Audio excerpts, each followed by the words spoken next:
Hello friends, welcome back to MSRE work classes. तर आजच्या या क्लासमध्ये आपण पाहणार आहोत फॅब्रिक पेंटिंगमध्ये नथ कशा पद्धतीने करायची. आता तिचं ट्रेसिंग देखील पाहणार आहोत. सगळ्यात अगोदर तुम्हाला जी नथ करायची आहे त्याचा फोटो घ्यायचा स्क्रीनवरती. फॅब्रिकच्या खाली मोबाईलला पकडायचं आहे. आता ही नथ छोट्या साईजमध्ये करतो आहे आपण, त्यामुळे मी डायरेक्टली मोबाईलवरून घेतलं आहे ट्रेसिंग. तर ट्रेसिंगसाठी कधीही पेन्सिलचा यूज करायचा आहे. इथे पाहू शकता नॉर्मल पेन्सिल घेतली आहे. ही याच्यासाठी मी दाखवली तुम्हाला शार्प करताना की पेन्सिल इथं व्हाईटवाली पण यूज करू शकता, पण फॅब्रिक व्हाईट असल्यामुळे ते तुम्हाला क्लिअर दिसणार नाही.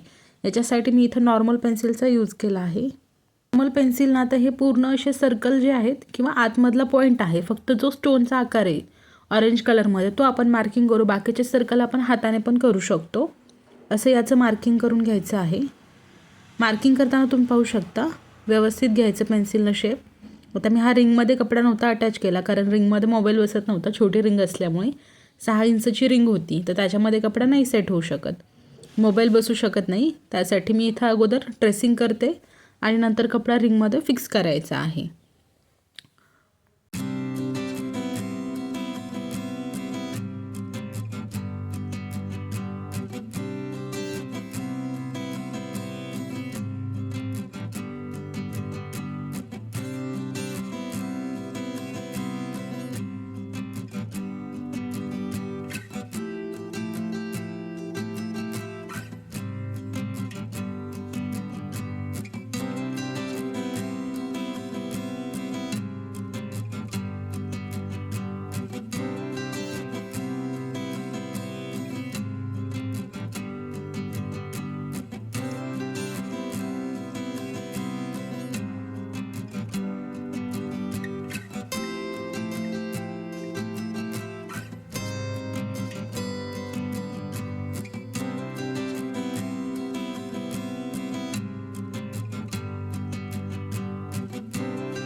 रिंगमध्ये आता कपडा फिक्स करून झाला आहे. त्यानंतर राऊंड ब्रश आणि ऑरेंज कलर घ्यायचा आहे.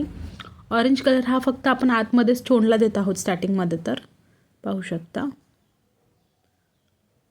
कधीही पेंटिंग करताना पाणी जवळ ठेवायचं, म्हणजे जेणेकरून तुम्ही ब्रश प्रत्येक वेळेला त्याच्यामध्ये वॉश करू शकता.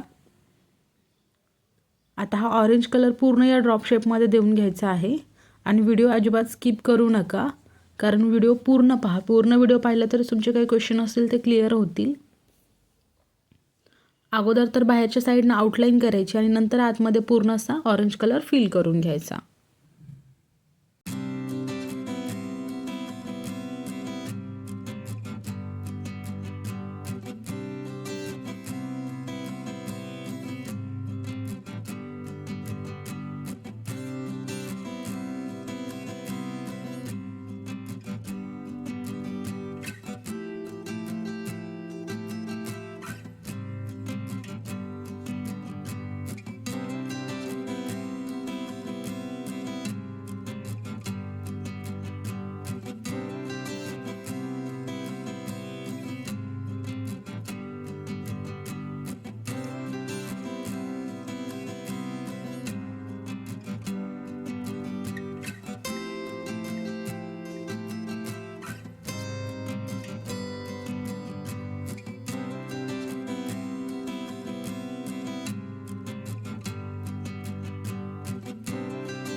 ऑरेंज कलर नंतर फ्रेश असा आपण इथं पिंक कलर यूज करणार आहोत, जो की आतमधल्या राऊंडला घ्यायचा आहे. आता हा व्हिडिओ नाईटमध्ये रेकॉर्ड झाल्यामुळे थोडंसं तुम्हाला दिसायला प्रॉब्लेम येईल. पाहू शकता आतमध्ये पूर्ण असा हा पिंक कलर जो आहे तो फिल करून घ्यायचा या राऊंडमध्ये.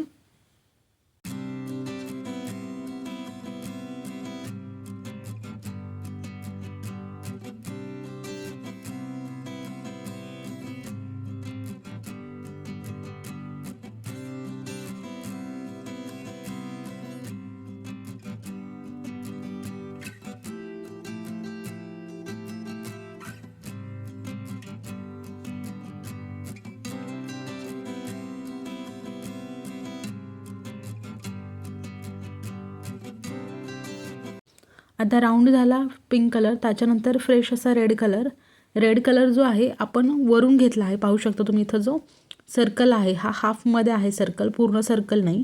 तर या हाफ सर्कलमध्ये पण आपण हा प्लेन रेड कलर, याच्यामध्ये कुठलंही मिक्स नाही आहे. आणि ही जी नथ आहे ही नॉर्मल नथ आहे, ही 3D नथ नाही आहे. 3D नथ आपण या अगोदरच्या व्हिडिओमध्ये पाहिली आहे. तर ही नॉर्मल नथ आहे. नॉर्मल नथसाठी आपण जास्त तर कलर मिक्सिंग वगैरे करत नाही. फ्रेश असा रेड कलर आहे.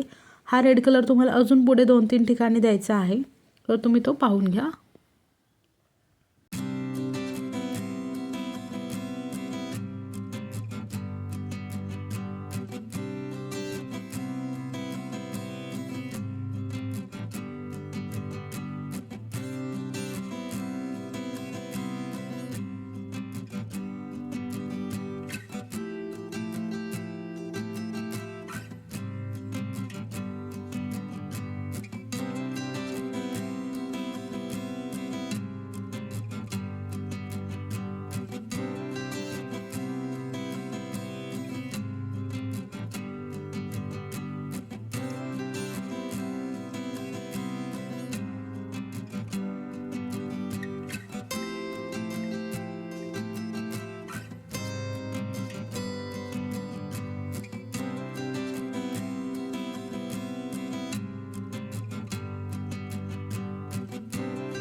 आता रेड कलर झाल्यानंतर रेडच्या बाजूलाच ग्रीन कलर द्यायचा आहे. आणि प्रत्येक वेळेला आपण या पूर्ण नथमध्ये फक्त आणि फक्त राऊंड ब्रशचा यूज केला आहे, दुसरा ब्रश घेतलेला नाही. आता ग्रीन कलरसुद्धा सेम असाच द्यायचा आहे.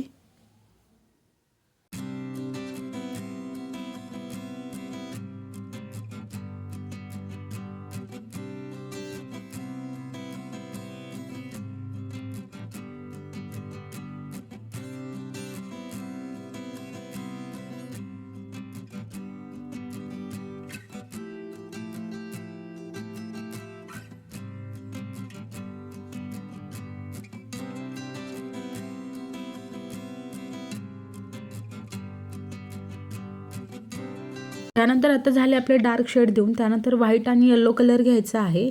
हा आपण मोतीमध्ये देण्यासाठी यूज करणार आहोत, जे की ऑरेंज कलरच्या साईडने. तर इथं मी व्हाईट आणि येलो कलर सेम क्वांटिटीमध्ये घेतला आहे. या दोन्हीचं फक्त कसं असतं, आपला डार्क जो येलो कलर आहे त्याला थोडंसं लाईट करण्यासाठी व्हाईट कलर मिक्स केला आहे. पाहू शकता हा कलर फेंट झाला आहे. आता हा कलर तुम्हाला आतमध्ये जेवढे पण राऊंड बाकी आहेत त्या सगळ्याच राऊंडमध्ये हा कलर द्यायचा आहे. हा तुम्ही ब्रशने देऊ शकता किंवा ब्रशच्या बॅक साईडनं. आता वरती मी इथं ब्रशच्या बॅक साईडनं देऊन घेते. कुठलंही याच्यामध्ये मिक्सचर करायचं नाही, प्लेन असा कलर द्यायचा आहे. पूर्ण राहिलेल्या सर्कलमध्ये हा एकच कलर द्यायचा आहे. आणि कलर बनवताना थोडं जास्त बनवून घ्या, कारण होतं कसं आपण एकच पेंटिंग करतोय. आता सपोज ही नथच करतोय आणि याच्यामध्ये हा कलर यूज करायचा आहे, तर तुम्ही तो खूप थोडा बनवला आणि दुसरीकडे द्यायचा असेल तर त्यावेळेला तुम्हाला तो कमी पडू शकतो. आणि कमी पडला की कलर चेंज होतो, याच्यासाठी बनवतानाच थोडा अजून जास्त बनवा. आता हा कलर पूर्ण राऊंडमध्ये द्यायचा आहे. ब्रशच्या तुम्ही स्टार्टिंग पॉईंटनं देऊ शकता किंवा पाठीमागचा जो भाग असतो त्यानं पण गोल गोल सर्कल खूप छान पद्धतीने होतात. तुम्हाला जसं इझी होईल त्या पद्धतीने तुम्ही करून घ्या.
आता मोतींना कलर देऊन झाला आहे. मोती कलर दिल्याच्या नंतर साईडने जी लाईन घेतली होती आपण नथची, त्याच्यामध्ये इथं मी ब्लॅक कलर यूज करत आहे. ब्लॅक आणि हा जो आपण येलो कलर बनवून घेतला आहे तो येलो कलर देखील याच्या आतमधून एक लाईन अशीच घ्यायची. दुसरा कलर नाही यूज केला आपण. जो इथं नथच्या मोतींना दिला आहे तोच कलर या लाईनला पण नंतर साईडने एक लाईन घ्यायची आहे तशीच. असं नाही की दुसरा बनवला आहे वगैरे, तर तोच कलर आहे. ब्लॅक आहे हा फ्रेश. त्यानंतर हा जो आहे शेवटी घ्यायचा आहे. थोडासा ब्लॅकला ड्राय होऊ द्यायचं आणि नंतर ही जी येलो कलरची लाईन आहे ती घ्यायची. याच्यामध्ये पुढे आपण ब्राऊन वगैरे देखील कलर यूज करणार आहोत. म्हणजे ब्राऊन कलर देखील सपोज आता आपण काय करतो, बऱ्याचशा वेळेला ब्लॅक कलरनं आउटलाईन्स घेतो. आता इथं मी जिथं red colour, green colour, pink colour use केला आहे तिथं ब्लॅक कलरची एक लाईन करणार आहे, म्हणजे आउटलाईन घ्यायची आहे.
आता रेड ग्रीनपासून जो स्किन कलर आहे, म्हणजेच आपण जो येलो वगैरे बनवला होता तिथपर्यंत ब्लॅक कलरनं आउटलाईन घेतली. आता वरच्या साईडला इथून पुढे जे आउटलाईन आहेत, म्हणजे मोतीच्या साईडनं जे आपण कलर घेणार आहे तो हा ब्राऊन कलर आहे आणि हा फ्रेश घ्यायचा आहे. जास्त डार्क लाईन नाही करायचा, फेंट फेंट घेतलं तरी चालतंय. आणि हा पूर्ण आता वरती जे आपण ऑरेंज कलरच्या साईडनं घेतलेलं वगैरे आहे, परत इथं खाली पिंक कलरच्या साईडनं राऊंड घेतले, त्या सगळ्यांना या ब्राऊन कलरनं आउटलाईन करायची आहे.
आता ब्राऊन कलरनं पूर्ण नथला आउटलाईन केली, तुम्ही पाहू शकता. ब्लॅक कलरपेक्षा ब्राऊन कलर जो आपण वर घेतला तो खूप सुंदर दिसतोय.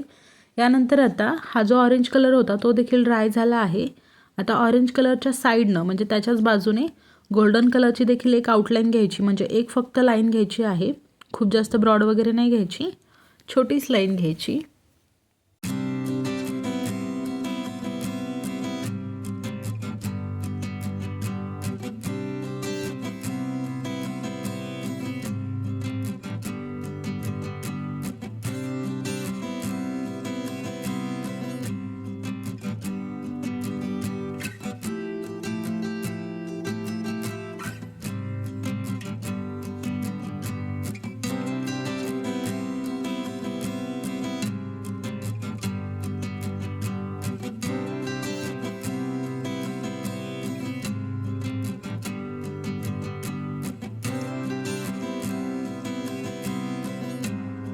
आता यानंतर व्हाईट कलर देखील यामध्ये यूज करायचा आहे. आपण जो ऑरेंज कलर घेतला आहे, ऑरेंज कलरमध्ये अशा 2 क्रॉसमध्ये म्हणजेच अपोजिटमध्ये लाईन मार्किंग करायची आहेत. एक व्हाईट कलरनं घेतली, सेकंड पण त्याच व्हाईट कलरनं घ्यायची आणि फेंट घ्यायची. खूप जास्त डार्क नाही, एक लाईन थोडी डार्क येईल, सेकंड जी आहे ती फेंट येईल. म्हणजे याने काय होतं, स्टोनला एक शाईन येते, म्हणजे स्टोनसारखा शेप येतो याच्यामध्ये. यासाठी आउटलाईन आहेत.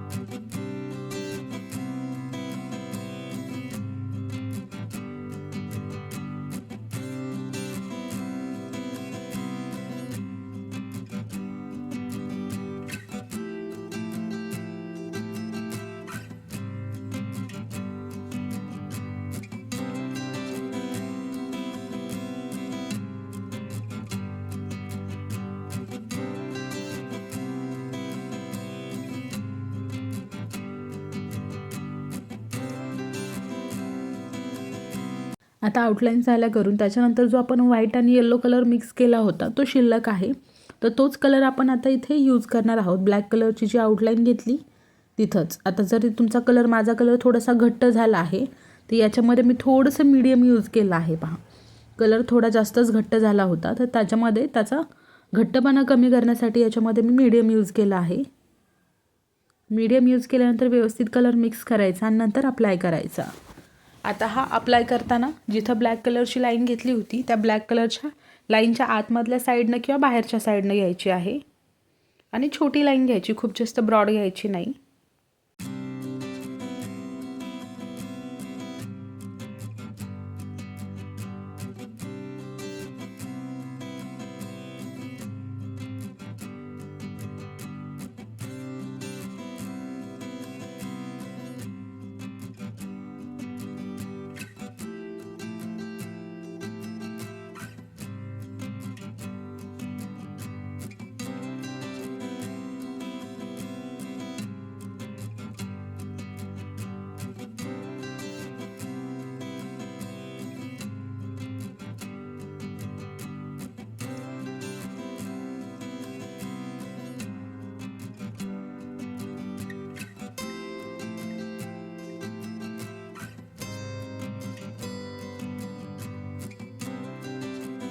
तर मग अशा पद्धतीने खूप सोप्या आणि साध्या पद्धतीमध्ये आपली नथ कंप्लीट झाली आहे. तर हा व्हिडिओ तुम्हाला कसा वाटला नक्की कमेंट करून सांगा. व्हिडिओ आवडला असेल तर लाईक करा, शेअर करा आणि चॅनलला सबस्क्राईब देखील करा. चला तर मग भेटूया नवीन व्हिडिओ.